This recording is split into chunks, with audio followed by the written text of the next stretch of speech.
के लिए मजीद 3 करोड़ घर बनाए जाएंगे। वजीर आजम नरेंद्र मोदी ने मजीद कहा कि अगले 5 सालों में 3 करोड़ लखपति दीदी बनने का उनका एक सपना है। काम 10 साल में हुआ है, अब अगले 5 साल उसे और आगे बढ़ाना है। अगले 5 साल में 3 करोड़ माताओं बहनों को लखपति दीदी बनाने का मेरा संकल्प है।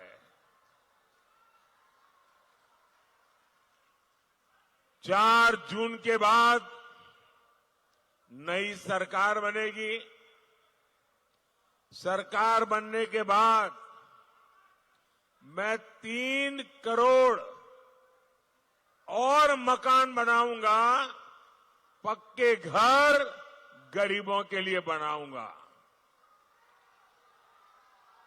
अच्छा, आप लोग मेरा एक काम करेंगे,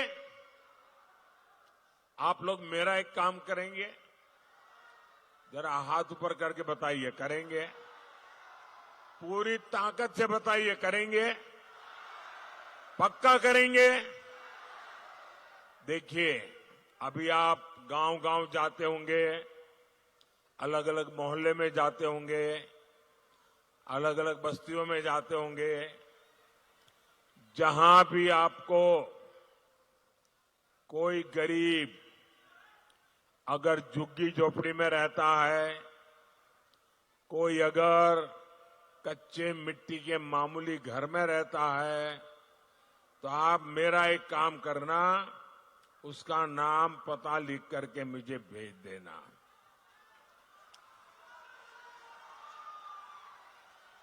और उसको कहना, मेरी तरफ से आप गारंटी दे देना उसको, उस परिवार को कहना कि जब 3 करोड़ घर बनेंगे तो पक्का घर तेरा भी उसमें होगा।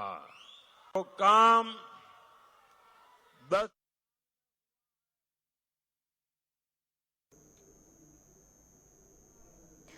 उत्तर प्रदेश के गोरखपुर में एक रैली से खिताब करते हुए उत्तर प्रदेश के वजीर आला योगी आदित्यनाथ ने कहा कि कांग्रेस का किरदार राम मुखालिफ है। कांग्रेस ने वीर बहादुर सिंह को वजीर आला के ओहदे से हटा दिया था क्योंकि वीर बहादुर सिंह राम भक्त थे। आज भी कांग्रेस कह रही है, उन्होंने कहा है कि राम मंदिर नहीं बनना चाहिए था, लेकिन इलेक्शन राम भक्तों और राम गद्दारों के दरमियान अब देखने को मिलेगा।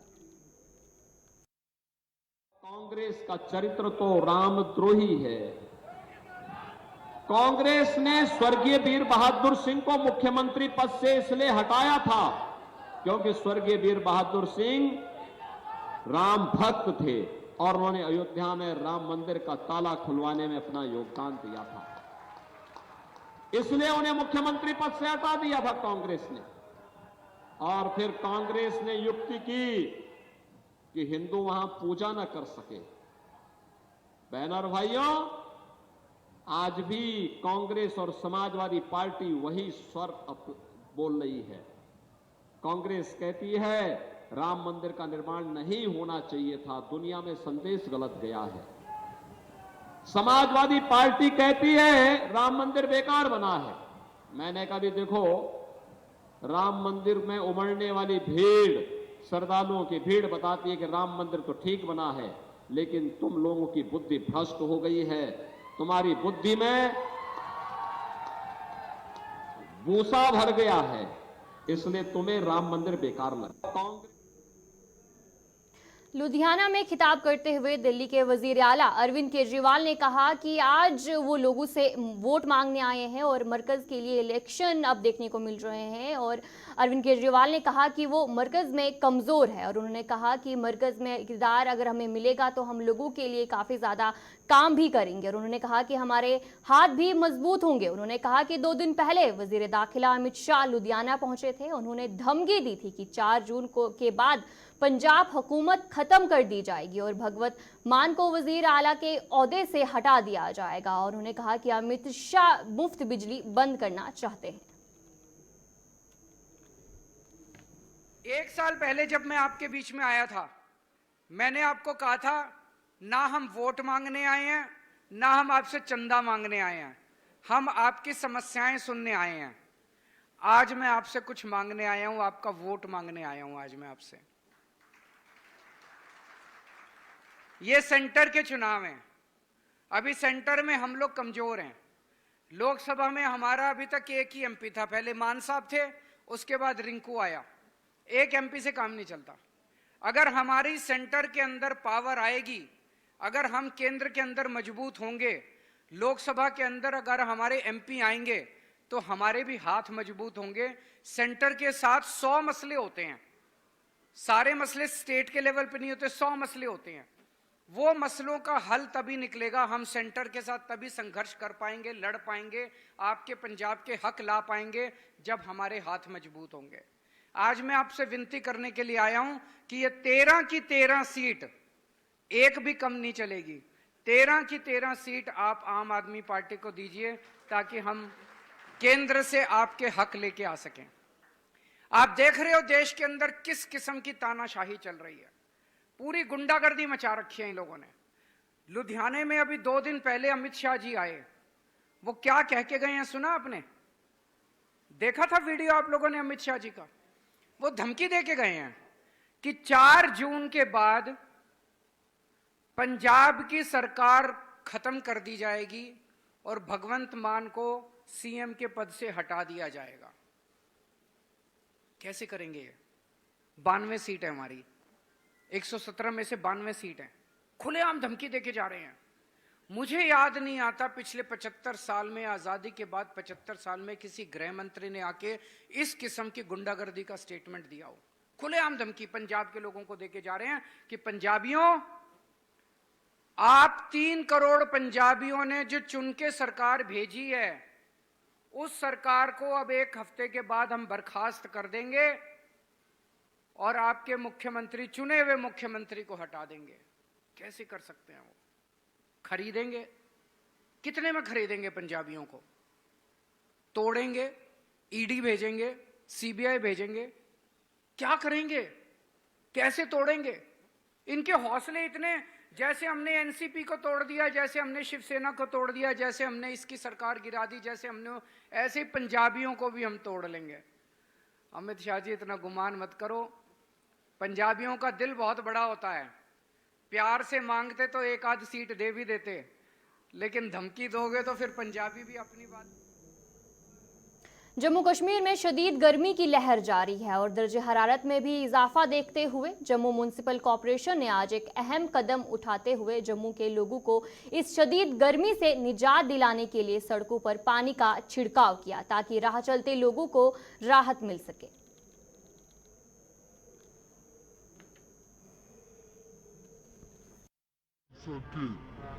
तस्वीरें जम्मू से आप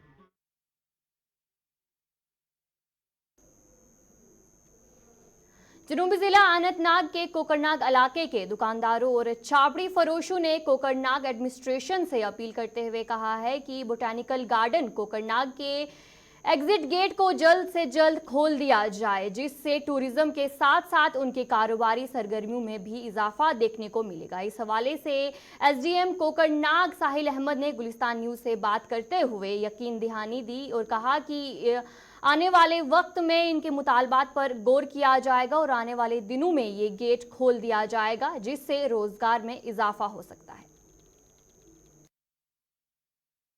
अगर एग्जिट इन थान यपरी तो यह गए सारे खुद बेहतर सारे खुद गई जमलिंग यीचा जमलिंग फेंसिंग पे तरन कुन वक्त ये पे बढ़िया टूरिज्म मतलब ये कोकरनागस मज कारोबार ये मज छापी फरोश तो दुकानदार सफर कर 4 वरी हेत कि गेट गोस यलग गसन। क्या अपील एडीएम सबस तुम एडमिनिस्ट्रेशन गुजारिश कर अम ब्रो मदद कि इस मसलो छापड़ी फरोश सह गो मसल हल वो यह सारे खुद लास्ट डिमांड यह गेट गोस कुछ पे यलग गसन। नो मार्केट बनो तन वनकन अस गई 4 वरी वन मज 5 बस अफलाफ तक वनकन गुरबत ना मे सब्जी चलान ना मे घर पकान बस कि अगर यह गेट बन फ्रंट होती चाहे समझ बहुत शुक्रगुजार गवर्नमेंट को कर तो यल सारी जवान ये कोल्ड ड्रिंक वोल्ड ड्रिंक ब्या इस बारे में मैं यही कहना चाहूँगा कि हमने ऑलरेडी ये कंसर्न जो डिस्ट्रिक्ट डेवलपमेंट कमिश्नर है उनके साथ ये मसला उठाया है और फ्लोरिकल्चर डिपार्टमेंट के साथ भी मसला उठाया है और हम उम्मीद करते हैं कि आने वाले दिनों में हम जो दूसरा गेट एग्जिट के लिए रहेगा वो हम बिल्कुल खुलवाने जा रहे हैं और चूंकि जो हमारे ये वेंडर भाई हैं इनको हमने वहाँ पे उसी गेट के सामने रखा है और आपके माध्यम से मैं इस बात का आश्वासन देना चाहूँगा कि ये किसी भी मामले में सफ़र नहीं करेंगे। इनके रोज़गार पर कोई कंप्रोमाइज़ नहीं, इनको भी पूरा हक है जीने का और अपनी रोज़गारी कमाने का। हाँ, कुछ दिन हमें दीजिएगा क्योंकि आपको पता है इलेक्शंस में हम बहुत ज़्यादा बिजी थे, आज भी अभी भी हैं। बस ये दिन होने के बाद हम इस पर एक बड़ा डिसीजन लेने वाले हैं और इनका मसला।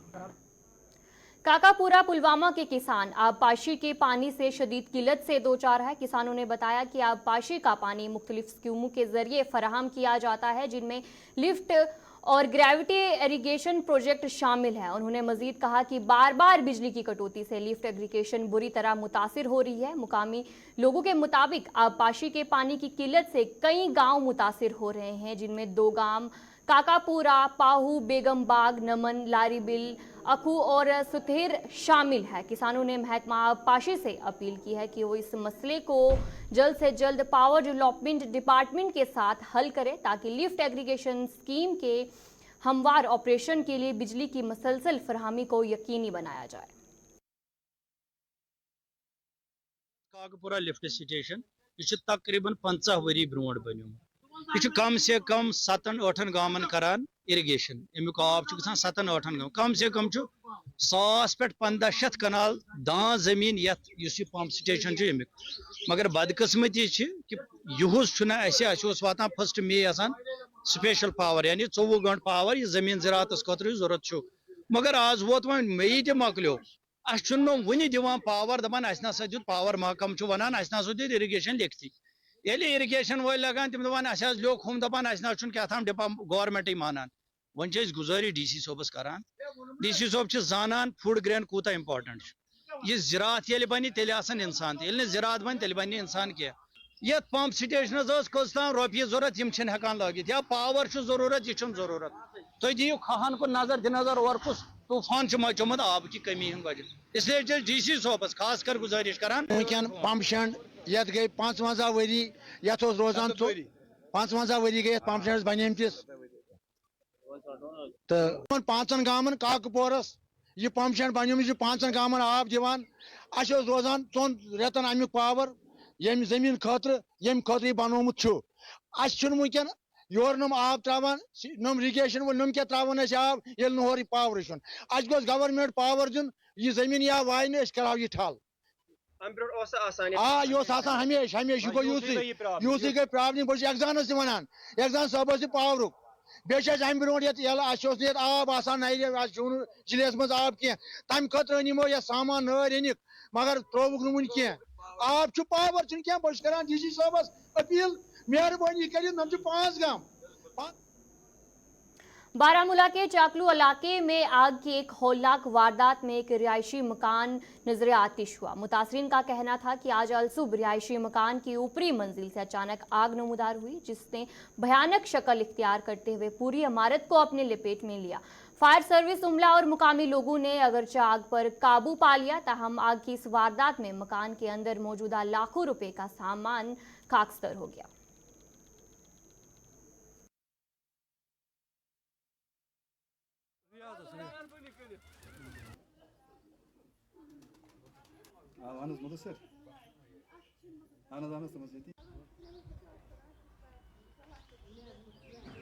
बजे 5:30 हाँ तो 5:30 अत लग पे गंट तहन मे पे ऑलरेडी बचन दोनों चलान कत मे जायदाद रात पे ओनमुत सोरे सह दोद मेन हिसाब गो रपे 2 पे गमत जायदाद मकान वगैर से बना सर अहन यह गो शार्ट अहन सारी इंतजाम अत सारी योर लेट पहन अत बुत गाड़ अमे मूजूब लेट गो तमन गो पे लेट ये मकलियामत कार करान गवर्नमेंटस अपील मदद करन सर अमिस गोस कह गवर्नमेंट कर खुदा सद खतर कह मदद क्या अमिस रोज न सूरत कह अमिस न रोज न सूरत कहें बहुत मेहरबानी तो मेहरबानी करान गवर्नमेंटस कि अमिस करू सा मदद यह लोग 5:30 बजे नमाज पढ़ आय न तो नार गो जहिर हम जाए गो अत शाट हम जाए अंदर कहीं तो अति गो नार जहिर लगभग 10 लक्ष गयस नुकसान 10 लक्ष करीब करीब अगर वह अजकिस मटेरियस कुन गो कि आज द्रजर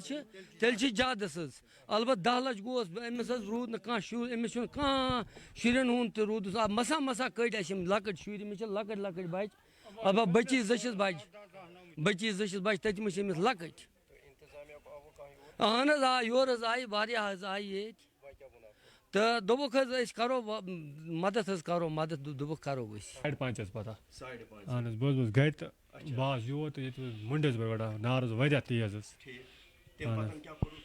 तम पे कोर फोन फायर सर्विस अहन तुम फोन तो फोन कर तकरीबन घंटे 1.5 घंटे लोग तमो टाइम आय योर कहें पे ये पे वो तथ मज बन आब पे पे तमो मोटर द्रावस वाल बाहर ये मोटर आब नजदीक तो कहें तथ मज बो वन कहें पे वोल मोटर तो लोग द्रावस पे सू आब नुकसान गोमुत अंदर क्या वन यह सोरे मकान वो 50 लक्ष लगे मकान ज्यादा लगन अपील तरफ मदद मिलन सलाल पावर स्टेशन हुकाम की जानिब से तमाम लोगों को खबरदार किया गया है कि चुनाव दरिया के तेज बहाव और डैम में स्लिट भरने की वजह से आज यानी 28 मई 2024 के सुबह 7 बजे से सलाल डैम से पानी छोड़ दिया जाएगा, जिसकी वजह से दरियाए चिनाब के इलाकों में पानी की सतह किसी भी वक्त बढ़ सकती है। इसलिए तमाम अवामी लोगों से मुकामी लोगों से गुजारिश की है कि वो चौकस रहें और एहतियाती तदाबीर इख्तियार करें और दरियाए चिनाब के किनारों पर ना जाएं। इसके अलावा मवेशियों को दरिया के किनारों से दूर रखें और किसी भी सूरत में गैर महफूज जगहों और दरिया को अबूर करने का खतरा मोल न ले ताकि किसी भी जानी और माली नुकसान से बचा जा सके। हम लोगों ने लास्ट टाइम आप लोगों से बात की थी तो हमने ये बताया था कि हाई फ्लो सीजन स्टार्ट हो चुका है सलाल पावर स्टेशन के लिए, जो कि 15 मई से था, और हमारा रिजर्वायर मैनुअल जो कहता है उसके हिसाब से महीने के अंत में एक बार फ्लशिंग करनी है या 1500 क्यूमेक से अधिक का अगर डिस्चार्ज आता है, जो कि हमने लास्ट 3 दिनों में ये ऑब्जर्व किया कि 1500 क्यूमेक से अधिक का डिस्चार्ज आ रहा था, जिसकी वजह से आज हम लोगों ने उसके लिए फ्लशिंग का प्लान किया है। और इसमें हमने ऑलरेडी स्टेट एडमिनिस्ट्रेशन को इन्फॉर्म कर दिया था, पहले भी इन्फॉर्म किया हुआ था कि हमारा हाई फ्लो सीजन चल रहा है तो डिस्चार्ज कभी भी गेट ओपन कर सकते हैं, लेकिन ये स्पेशल एक्टिविटी थी, इसके लिए हमने कल स्टेट एडमिनिस्ट्रेशन को बता भी दिया था, लोगों को आम जनता को सूचित भी किया था, और साथ ही साथ एक एडवाइजरी स्टेट गवर्नमेंट से इंटरेक्ट करके एक एडवाइजरी जारी कर दिया था। और आज हमने सुबह 7 बजे से ये एक्टिविटी ऑलरेडी स्टार्ट कर दी। सर, रिजर्वायर बैंक के अक्रॉस, चाहे वो अपस्ट्रीम हो या डाउन स्ट्रीम हो, जिसमें जब हाई फ्लो सीजन होता है तो अपस्ट्रीम और डाउन स्ट्रीम में क्योंकि लेवल राइज करता है, इसलिए हमारी ऑलरेडी सलाह रहती है कि रिवर बैंक के नीचे ना जाएं। और क्योंकि ये अभी हम फ्लशिंग कर रहे थे, जिसके लिए डाउन स्ट्रीम साइड में अभी लेवल और बढ़ेगा करके, तो इस डिस्चार्ज के लिए हमने इसीलिए सबको सूचित किया था कि वो अपने जान माल की रक्षा हेतु इवन जानवरों की भी वो नीचे बैंक के अक्रॉस ना खड़े हों। सेडिमेंटेशन कम करता है, डैम के लिए बेसिकली लाइफ इन्हांसमेंट के लिए एक एक्टिविटी है जिससे सिल्टेशन कम होती है, इसके लिए एक्टिविटी। बल्कि आपके माध्यम से मैं एक चीज़ और चाहूँगा लोगों से, लास्ट 2-3 दिनों में हमने देखा है कि हमारे यहाँ काफ़ी फ्लोटिंग पार्टिकल्स आ रहे हैं, जैसे कि रबर पार्टिकल्स हैं, पॉलीथीन हैं, और हम लोग एक पर्यावरण के ध्यान से उतना ध्यान नहीं रखते हैं और पॉलीथीन और ये रिवर बैंक के अक्रॉस फेंक देते हैं, जिसकी वजह से अगर आप देखें तो यहाँ पे अभी पड़ाव भी हुआ है जो हमने कल एक्टिविटी क्लीन की। तो हम प्रदूषित ना करें रिवर को, और पॉलीथीन और रबर पार्टिकल्स को इस तरीके से रिवर बैंक के अक्रॉस ना। तो चले नाज़रीन, उर्दू खबरनामे इतना ही। अभी दीजिए मुझे इजाजत और आप बने रहे गुलिस्तान न्यूज़ के साथ।